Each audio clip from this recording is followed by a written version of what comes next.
Hoje falaremos sobre a memória urbana de Barbalha. Até os anos 70, a cidade era marcada pela presença de atividades comerciais protagonizadas por locais de venda e fabricação de objetos. As atividades e serviços urbanos davam identidade à dinâmica da cidade. No mergulho ao cenário de lembranças, aos poucos vamos encontrando atividades e pessoas esquecidas, não pelo tempo, mas por nós mesmos, ao sermos envolvidos pela correnteza das preocupações cotidianas, que nos negam o reencontro com o tempo passado. Um tempo que não passa, porque permanece dentro de nós, de nossas gerações, constituindo um espaço abstraído. Ruas e pessoas marcadas por seus afazeres integravam a dinâmica urbana de outrora. Ficaram elas guardadas na memória. Muitas das edificações que testemunhavam essa época foram demolidas pela ignorância e desrespeito à memória. As edificações que restam podem terem perdido suas funções, mas dentro de nós ficaram guardando a vida em movimento em tempos passados, como resistência a uma modernidade inconsequente. Assim, em nossas mentes seletivas, produto da experiência dos nossos espaços vividos na condição de lugar, não nos deixa esquecer de pessoas que confundiram suas vidas com os seus próprios ambientes de trabalho. Iniciamos, por seu significado histórico, falando do entorno da Praça Filgueira Sampaio, que no passado também foi chamada Praça dos Tamarinos ou Trianon. As ruas que a circulam testemunharam serviços variados que integravam a dinâmica urbana da cidade. Entre eles, nossas lembranças remetem a Dorico Ferro Velho, com seu local de compra de qualquer peça metálica, não mais utilizadas nas residências. Os meninos ficavam vigilantes para encontrar objetos de ferro desprezados para transformá-lo em dinheiro, vendendo a Dorico Ferro Velho, como era assim chamado. O espaço triangular da praça recepcionava as barbearias. Aí lembramos de seu Ferreirinha, de Sátiro ou Satilo, como era popularmente chamado. Suas barbearias, com cadeiras estilizadas para a profissão, tinham à frente o espelho que deixava mostrar um pouco do movimento exterior ao ambiente. Abaixo, o balcão, onde ficava tesouras, navalhas, águas dos borrifadores, pentes, cremes de barbear, que ligeiramente era, num passe de mágica, transformados em espumas brancas sobre os rostos dos fregueses. Nas gavetas e armários se guardavam o excedente dos produtos, tais como giletes, perfumes e outros produtos de beleza. Não podia faltar a pedra uni para reter eventuais sangramentos acidentais do corte da navalha. Seu Ferreirinha, com a sua camisa branca de mangas compridas, além de barbeiro, era músico e, não raro, nos intervalos ensinava a meninada o solfejo das notas musicais em seu ambiente de trabalho, sem deixar a idade impedir a sua atividade profissional. Sátiro, chamado também de Satilo, do outro lado do triângulo da praça que coincidia com a rua Neroli Filgueiras, tinha a sua barbearia sempre cheia de fregueses, onde adultos e crianças, acompanhadas dos seus pais, aguardavam a sua vez por ordem de chegada. Quem saía, perdia o lugar. Essa era a regra de qualquer barbearia.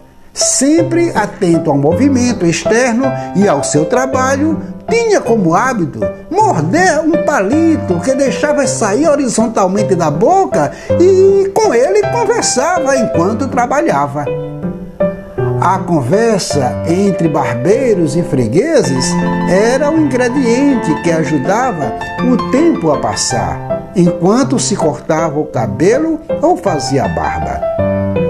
A conversa também rolava entre os que ficavam sentados aguardando sua vez. Estes ficavam observando os quadros expostos nas paredes que decoravam o ambiente de trabalho. Lembro de um, cujas imagens ilustrava a diferença entre a alegria dos que vendiam a dinheiro e a tristeza dos que vendiam fiado. Enquanto chegava a vez, tinham também a opção de ficar observando o trabalho do barbeiro sobre os rostos e cabeças de quem estava cortando o cabelo ou fazendo a barba. Não podendo sair para não perder o lugar, os fregueses permaneciam sentados, se conformando a ver um pouco do movimento da rua limitado à abertura das portas. As barbearias atendiam populares, profissionais liberais, autoridades públicas e eclesiásticas da cidade. Um espelho não fixo era colocado embaixo do balcão, utilizado ao final do corte, colocado por trás da cabeça do cliente, que, através dele, o freguês apreciava na contraimagem do espelho convencional o trabalho do corte do cabelo por trás da cabeça, onde sem ele não se conseguia enxergar.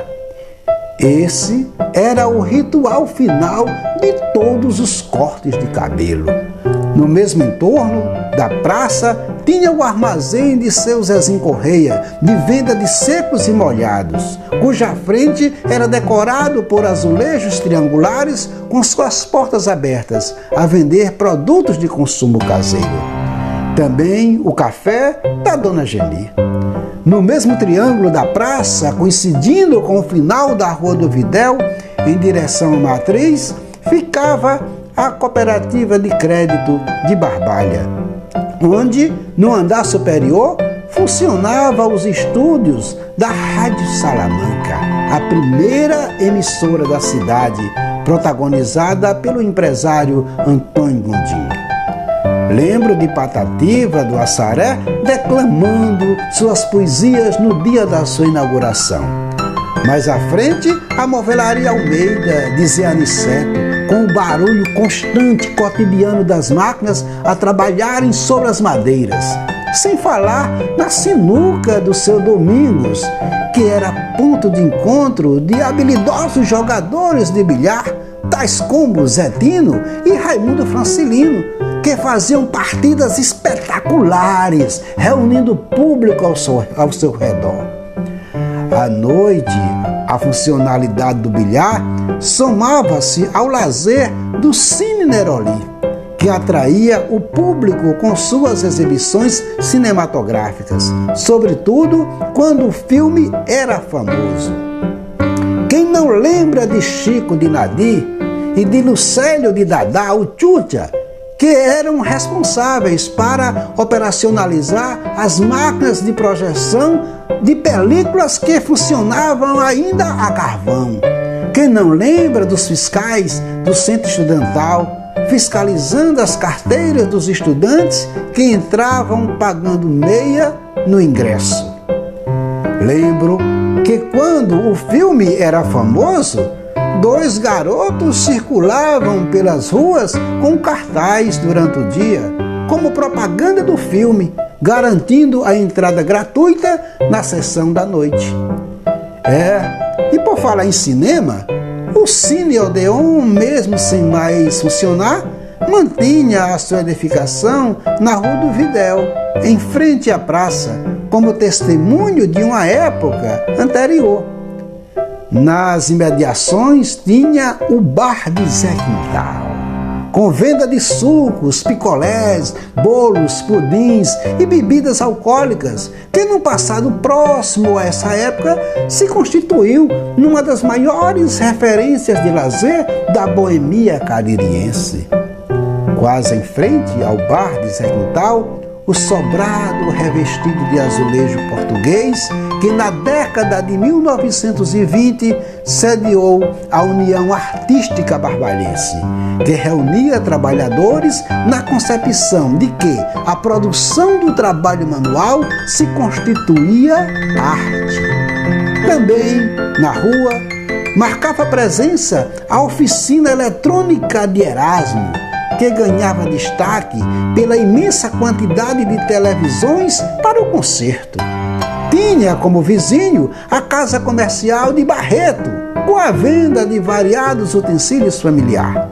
Friaça, na rua Neroli Filgueiras, comercializava potes, panelas, quartinhas e até chaminés de cerâmica, bem como baldos e outros produtos, bem pertinho do Empório Barbalhense, que era o nome oficial da mercearia de seus eolmes. Era o tempo dos álbuns de figurinhas. E mais uma vez a praça recorda a banca de revistas do seu Euclides, onde se vendia estes produtos que faziam parte da vida da meninada, que trocavam figurinhas repetidas entre si. Quem não lembra do escritório da Coelce, antiga Celca, perto da Movelaria Almeida, ou mesmo da Casa Torres, loja de tecido do seu Vigílio, que dava com a sua lateral para a Praça Filgueira Sampaio. Ao lado da praça concentrava-se também num único prédio os consultórios dentários dos doutores Paulo Duarte e Macher Calou. Muitas gerações fizeram nele suas primeiras extrações. No mesmo contexto épico, lembramos da central telefônica administrada por seu Dindim Feitosa, na rua Totônio Filgueira, cujas ligações eram manualmente completadas com colocações de plugs nos cabos correspondentes às tomadas, que correspondiam, por sua vez, o número que era repassado por quem desejava realizar a ligação, num habilidoso serviço de comunicação social, operacionalizadas pelas funcionárias. Isso antes da chegada do DDD, descagem direta à distância. Quem não lembra do Café de Capial, integrando a rua estreita do Cine Neroli, quase em frente ao cinema. Também nas imediações da praça, dando sequência à Rua do Videl, o Armazém Confiança, com a venda de tecidos, chapéus, confecções, a Casa Sampaio, com a venda de peças e materiais de construção, as farmácias de Dindim, de seu Alfredo e Concebida, num tempo em que não havia muito política de saúde, haviam poucos consultórios médicos. Na mesma rua funcionavam os consultórios do Dr. Lírio Calou e do Dr. Napoleão. Também próximo, o consultório dentário do Dr. Zé Queiroz. O armarinho de Dona Saló, na esquina da Rua do Videl, com a Rua Pinto Madeira, onde se vendia artigos de aviamentos, elásticos, botões e outros produtos. Era o tempo em que existiam botões que eram cobertos com o mesmo tecido que era confeccionado as roupas. Para isso, era comum a chamada atividade conhecida de cobrir botões. Neste setor, lembramos de Dona Leda Correia, que prestava esse serviço em sua residência na Rua do Videl.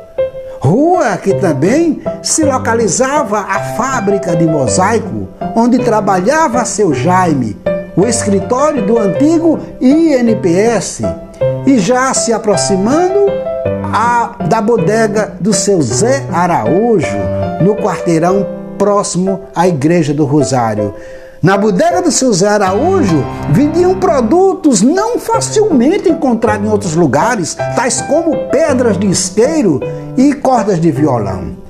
era a Rua do Videl, num passado ainda mais distante, o lugar que havia sediado as lojas americanas, a loja Buenos Aires, que curiosamente tinha como proprietária Dona Argentina, e a loja Eletrogondim, bem como a pensão do seu Eliodoro, na esquina que dava acesso ao cinema, onde se hospedou Lampião em sua passagem para o Juazeiro para receber o título de capitão.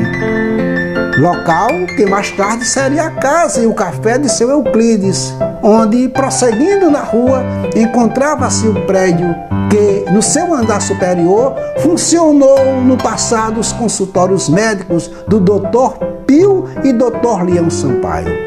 Afastando-se ainda das imediações da Praça Filgueira Sampaio, deparávamos com o comércio de gás butano de seu João Coelho. E mais abaixo, na mesma rua, a fábrica de redes Santa Bernadette, do seu Expedito Pereira, perto da delegacia, de onde se ouvia o barulho dos teares. Também perto da Praça da Estação, desativada, cujos trilhos ainda permaneciam, testemunhando o tempo do transporte ferroviário. Subindo na rua lateral da delegacia, cujo pavimento superior sediava a prefeitura, na rua Senador Alencar, a gente encontrava seu Raimundo Vigário na sua funelaria, num quartinho escuro, pouca luminosidade, fabricando artesanalmente marmitas comuns na época para se fazer café, candeeiros, bacias e outros produtos de Flande. Quase em frente, o Instituto José Bernardino, dirigido por Dona Maria Angelina.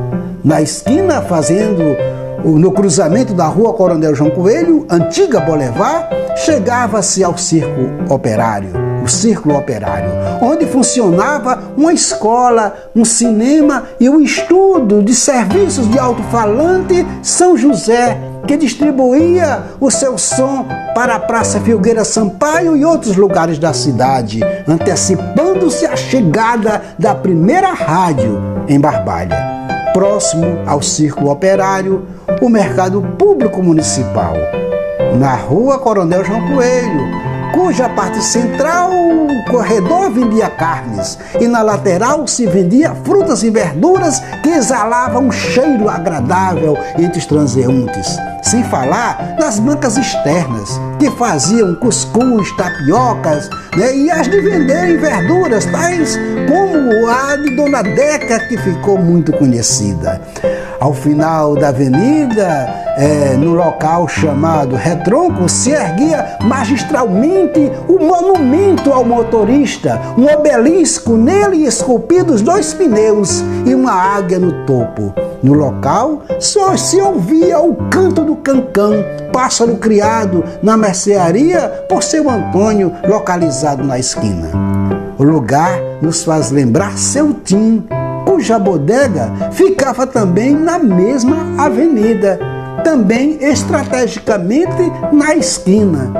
Tudo isso na mesma área da cidade, onde existia a bomba de gasolina de seu Zé Nunes, integrando, na ocasião, o que hoje chamamos de Marco Zero. Nessa área da cidade, também concentravam-se os armazéns de rapadura, que eram deslocadas dos engenhos em caixotes, conduzidos por jumentos, e que eram armazenadas ocupando o espaço do solo ao teto desses ambientes comerciais. Estes armazéns faziam a venda do produto em larga escala. Era o tempo da hegemonia da economia canavieira de Barbalha. Arriscando-se a afastar da área urbana, se chegava ao cabaré, ao chamado Ganga. E isso já no final da rua 7 de Setembro, na área mais periférica da cidade, onde a partir daí dava-se acesso à zona rural, após passar os capins de seu Ercílio, a casa de Dona Fulozinha, e atravessar o Riacho do Ouro em direção ao sítio Malhada. Essa é a composição imaginária da paisagem urbana de Barbalha, que buscamos recompor. Lamentavelmente, a ausência de políticas públicas de preservação do patrimônio histórico, da memória, tem facilitado a pressão do capital na demolição de casas, sobrados e casarões que materializam um tempo e a história da cidade. Um povo sem memória desconhece suas origens e não é capaz de entender o presente nem de conduzir o seu futuro. Lutemos para o tombamento do Centro Histórico de Barbalha.